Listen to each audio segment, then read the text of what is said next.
من يومين خرج علينا صاحب الذكاء الخارق وصاحب الافكار الجباره وصاحب كل حاجه خارقه في الطبيعه، الاستاذ احمد مرتضى منصور، بتصريحات خارقه للطبيعه وتصريحات اقل وصف ليها انها تصريحات كوميديه. يعني كان ممكن تصريحات تطلع عن نايل كوميدي مثلا او الموجه كوميدي بتاعت زمان. المهم ان واحد من التصريحات دي ان المنافس بتاعنا صرف مليار جنيه، ادوني ميزانيه مليار جنيه وانا هكسب كل حاجه في العالم ومش عارف ايه. انا مش عارف بصراحه هو حسب الارقام دي منين، لان على حد علمي المنافس الوحيد لنادي الزمالك دلوقتي هو الاتحاد السكندري. الاتحاد السكندري ما اعتقدش ان هو صرف مليار جنيه، لان ده الوحيد اللي بينافسك دلوقتي على المركز الرابع، على اساس ان مين فيكم هيلحق كونفدراليه. او ممكن يكون قصدك فيوتشر، يعني برضه فيوتشر الثالث وانتوا في منافسه شريفه مع بعض، لان بيراميدز بعد عليكم شويه خلاص وضمن مركز الوصيف انه هيتاهل دوري ابطال افريقيا. بس هفترض معاك فرضا ان انت تقصد المنافس بتاعك ده اللي هو الاهلي، لان كان اخوك طلع علينا من 3 سنين كده قبل ما ياكل على وشه هو وبيراميدز في الدوري، وقال ان احنا المنافس الوحيد بتاعنا بيراميدز دلوقتي. ده كان نفس الدوري برضه اللي احنا كسبناه في الاخر، بس مش موضوعنا، لعل وعسى تكون جينات في العيله مالناش دعوه بيها. المهم انا هفترض معاك ان انت تقصد الاهلي. انا مش عارف انت جبت مليار جنيه دي منين، يعني مش عارف انت جبت الرقم ده منين. بس اللي انت مش واخد بالك منه يا استاذ احمد يا صاحب النظره الثاقبه في لعبه الصالات، انت طلعت من سنه بالظبط. سيبك بقى من التصريحات بتاعت اليومين دول اللي الناس كلها فاكراها وقاعده بتتكلم عليها. تعال نتكلم انا وانت في شويه تصريحات في خلال سنه ونص كده، وفي تصريح واحد بس هرجع له قديم شويه. استاذ احمد، حضرتك من سنه او سنه وشويه في شهر 4 2022 قلت ان الزمالك فيه فلوس كتير قوي. التصريحات دي موجوده وممكن اي حد يخش يسيرش عليها، وانه من اغنى الانديه في مصر، وان احنا هنكون اصحاب اعلى عقود لعيبه في مصر.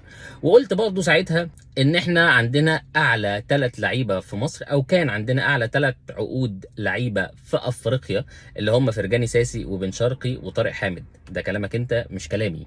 فاعتقد طبعا كان من الذكاء الخارق ان انت لما يبقى بيخش لك مقارنه بالمنافس 20% من الدخل بتاعك، لان انت يا حرام اعلى انجاز مثلا عملته انك في 2020 وصلت الفاينل بتاع افريقيا، فبتاخد الجائزه بتاعه الوصيف. ده في نفس الوقت اللي احنا خدنا فيه البطوله اللي بيبقى جايزته اكتر، ورحنا شاركنا في كاس العالم خدنا برونزيه، اللهم لا حسد، اعطيله 5.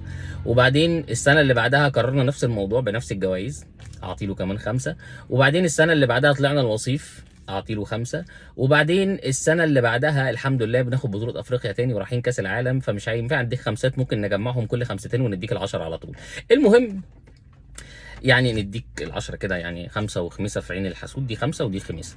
المهم يعني يا استاذ احمد، تصريحات حضرتك الخارقه والجباره دي دايما هي اللي بتبين قد ايه الاداره عندكم ذكيه، لان انتوا فاكرين او على حد علمكم يعني في البيزنس ان الموضوع بس بالدخل.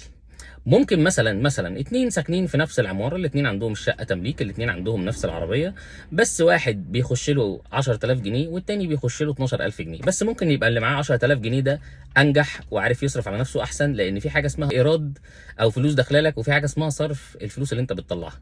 لما حضرتك يبقى عندك اغلى 3 عقود لعيبه في افريقيا وانت بتطلع من دور المجموعات، طب مش عيب؟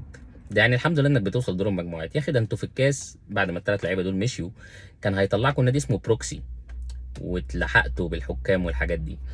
بس يا استاذ احمد، انا عن نفسي انا كوسام سالم انا ما استغربتش من التصريحات بتاعتك. انا مش عارف بصراحه الناس عامله هوجه ليه وعامله قلق ليه، وتصريحات احمد مرتضى وبص احمد مرتضى قال ايه، وبعيدا عن ان هم يعني واخدين الموضوع على سخريه وبيضحكوا كده عشان طبعا اللي انت قلته حاجات كوميديه، وطبعا برضو بعيدا عن الفئه اللي شايفه ان تصريحاتك خارقه وانك رمز الاداره وان انت اللي جاي، برضو كل ده موجود مفيش اي مشكله بالذات على قناه الزمالك يعني.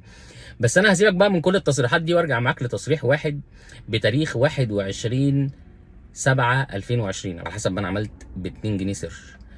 التصريح ده كان بيقول ايام ما كنتوا فاتحين القضيه بتاعت نادي القرن، ايام ما كان مسوحكم ميزو، الله يمسيه بالخير، قافل الاكونت وانا متضايق والله من ساعتها. بس المهم يعني من ايام ما كان مسوحكم ميزو وانت قلت لجمهور الزمالك ان قضيه نادي القرن بقى لها 20 سنه، فطبيعي انها مش هتتحل في خلال ايام، وزي ما استنيتوا 20 سنه استنوا شويه ايام كمان.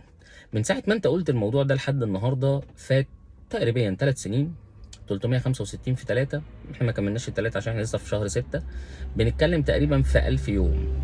1000 يوم يا استاذ احمد وانت بتوعي جمهور الزمالك انك هترجع لهم حقهم في نادي القرن. فمش عارف هل ده عشان انتوا مالكوش حق وبتتكلموا، ولا يمكن زي القضيه اللي خدتوا فيها غرامه لما كان عندكم جلسه على زوم، جلسه اونلاين، واخوك امير راحت عليه نومه عشان كان الايميل جاي له على ايميله هو، ما كانش حد يعرف في مجلس الاداره. يعني في شويه تفاصيل صغيره كده يا استاذ احمد، مش عارف بصراحه هل هي اللي بتوقعكم في مشاكل، ولا غير التفاصيل دي كمان انتوا اصلا بتقولوا كلام مش حقيقي. يا ريت تبقى توضح لنا الحاجات دي في تصريحاتك، وتسيبك من الحاجات البوم طخ والكلام ده، لان ما بتجيبش نتيجه للاسف.